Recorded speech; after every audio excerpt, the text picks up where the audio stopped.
Ann Gibson, and today I'm going to be showing you how to plant a seedling. It's a little bit like bringing a new baby home.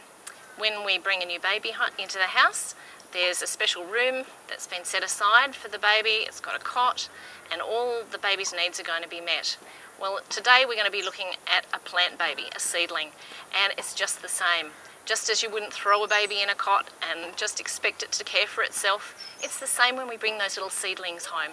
We've got to prepare a bed for it and make sure that it's got all its needs met so it can thrive. So let's go and we'll show you how. So what are the benefits to being well organised and having a planting system? Well, firstly, it saves you lots of time.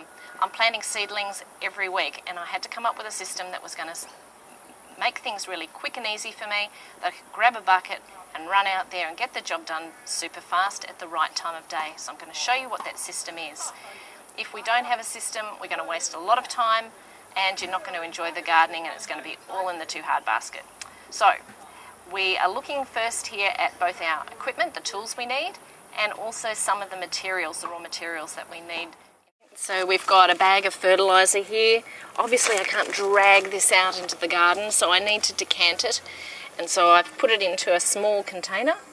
It's nice and easy and lightweight. And I've done the same thing, you'll notice here, with worm castings and also with the water crystals that I've decanted from this little box here and mixed up, and I'll show you a bit about that later. You'll notice I've also got the compost in a much bigger container because I need more of it, but it's still lightweight and easy to carry around. Then I've got my trowels, well used. That's to dig in the compost and the worm castings. And then I've got my well used bamboo spacer that I've made up. It's nice and straight. It helps things be put in a straight line in the garden. It's nice and easy to be able to measure out the distances between plants.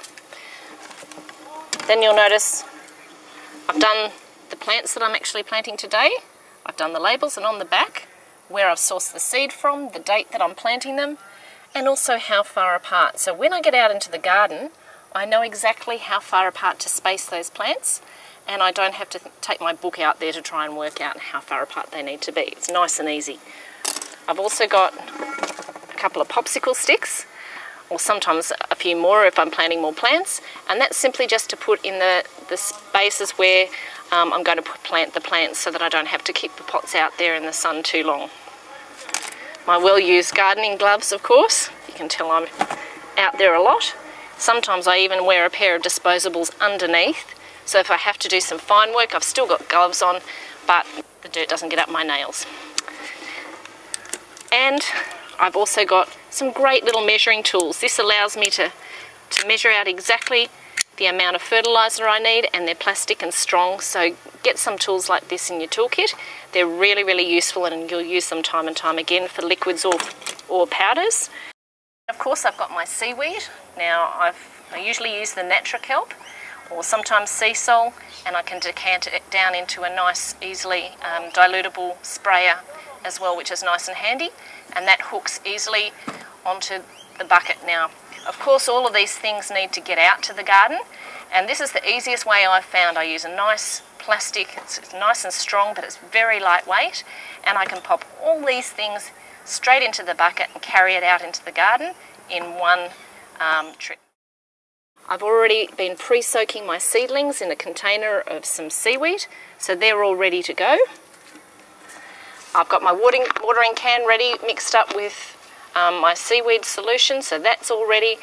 I've got some eggshells to sprinkle around afterwards, and if I need to put a little cloche around the seedlings to stop any pests climbing up, I've got that ready too. Yep. Okay, so now I'm going to explain to you a little insurance policy that I use with my seedlings when I'm putting them in, especially in the hot weather. I like to make sure I give them every chance of success. So these are what I call jelly babies. Now, what they are actually water crystals, and this is what they look like. Some I prepared earlier. Now I'm going to show you how to make these up. So I'm taking about a tablespoon of the water crystals just into a clean bucket and tip those in. So I'm making up quite a small portion today, and you'll see these are water crystals, not soil wetter. Totally different product.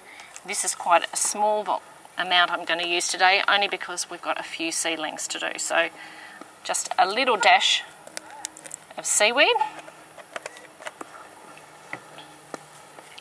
and a small amount of water, probably about 1 centimetre. And we're going to mix that up well. Give it a bit of a stir. It's a bit like a recipe for plants. So this is their little security blanket, if you like. It's going to keep them going in that hot weather. And we're going to leave those for about 10-15 minutes. And these are some we prepared earlier. So they're the ones we're going to use now. So we've got all our equipment together. Let's go and get planting. Okay, so we're looking at the garden space that we've got here at the moment. We've already got some established vegetables, and there's a little space here that needs to have a plant put in it. So I'm looking at what seedlings I've got available today. I've got some lettuce to plant. I've also got a basil. The basil is not going to be suitable because I know from spacing it likes lots of personal space, and that would be far too big and it would tower over these guys. So I'm going to pick a lettuce that will be just perfect to go in this small space. If we have a look at this more mature lettuce here, we can see its personal space is probably about 20-25 centimetres. And if we have a look on the back of our little label here, that's exactly the space that we need. So that's pretty much, if we look at our spacing stick, we've got about 25 centimetres in here. It's just perfect for this little seedling. So that's what we're going to put in here. We're ready to plant our seedling now, so we're going to go to our prepared bed and simply pull back the mulch and give it a good water before we do anything else. Just like when you're bringing the baby home, we've got to prepare that nursery. This is part of making it an easy transition for the seedling, to give it a nice, comfortable bed to move into.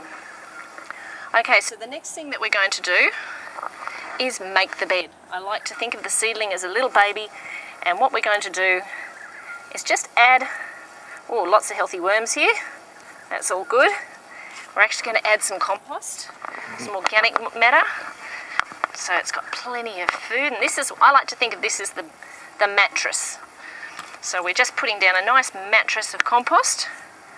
So it's got lots of rich food ready for it. And then I'm going to line the mattress with a little sprinkling of worm castings for a little bit of a blanket. And then we're going to make a little bit of a well for the seedling. Not much bigger than the seedling itself. You'll notice that I've actually brought an 8-cell punnet today, and there's a correct way to get the seedlings out of the punnet.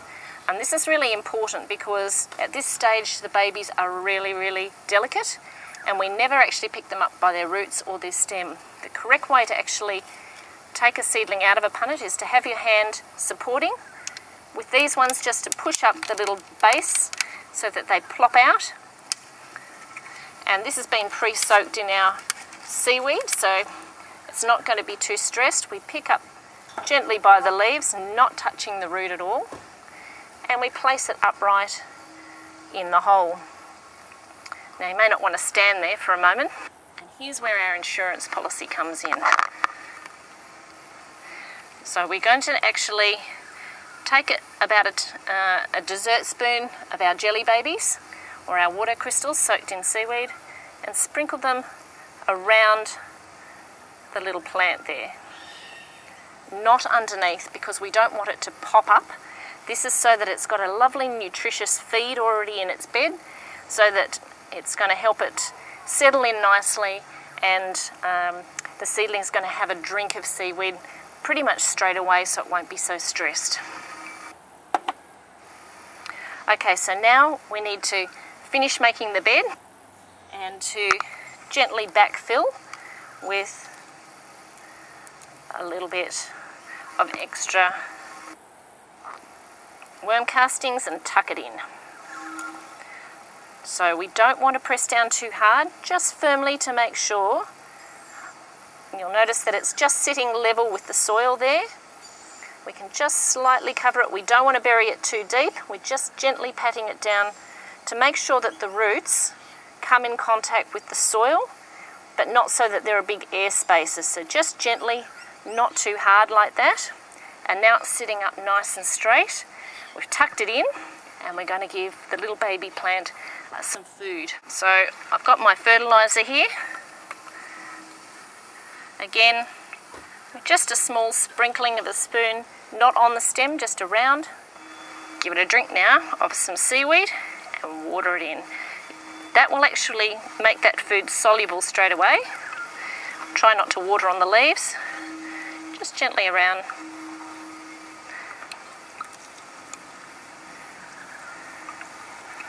If we want to protect the seedling a little bit more, if we're worried about some slugs or snails, get some of our eggshells, crush them up in a bag and give that a little sprinkling around the outside. Now the reason this actually works is because slugs and snails have very soft bodies, and just in case any of them did decide to get up in this garden bed, we're going to make it really uncomfortable for them to try and climb over this sharp eggshell to get to the lettuce.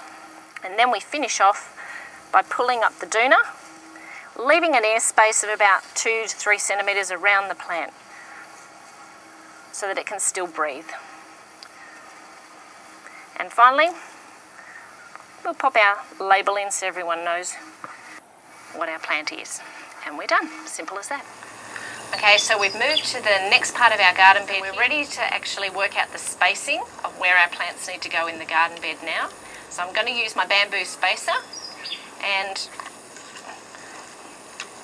checking the back of my plant labels. I've written down exactly the spacing I need. So 25 centimetres for my lettuce and 30 centimetres for basil. So let's just check out where they can go in this space. So we've got a reasonable amount of space here. I'll grab the popsicle stick. The lettuce could go there. And so I'm going to measure off a distance here of 30 centimetres. Pop in the popsicle stick for the basil. Now this one has been pre-soaked in some seaweed solution, so it's ready to be transplanted. It won't feel shock and it's not too stressed and it's nice and cool. Perfect time of the day to actually be transplanting. Now, when you're taking a seedling out of a pot, there's a right way and a wrong way to actually pop it out. So you want to tip it on its side, give it a bit of a tap at the back, and support the plant with your hand. You'll be holding the leaves, you won't be touching the roots or the stem because they're very delicate.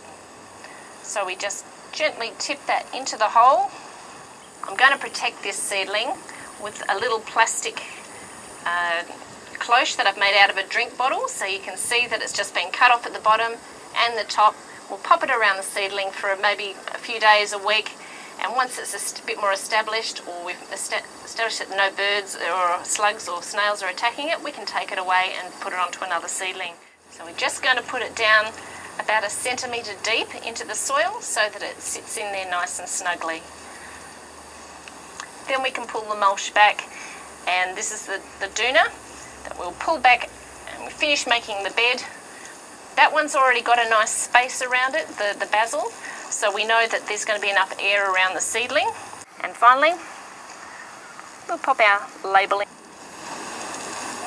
And now we're done. It's as simple as that. So I hope you've learnt something from this little segment. Remember to be organised and plan well, plant in the cool of the day, and most of all, have fun and enjoy it.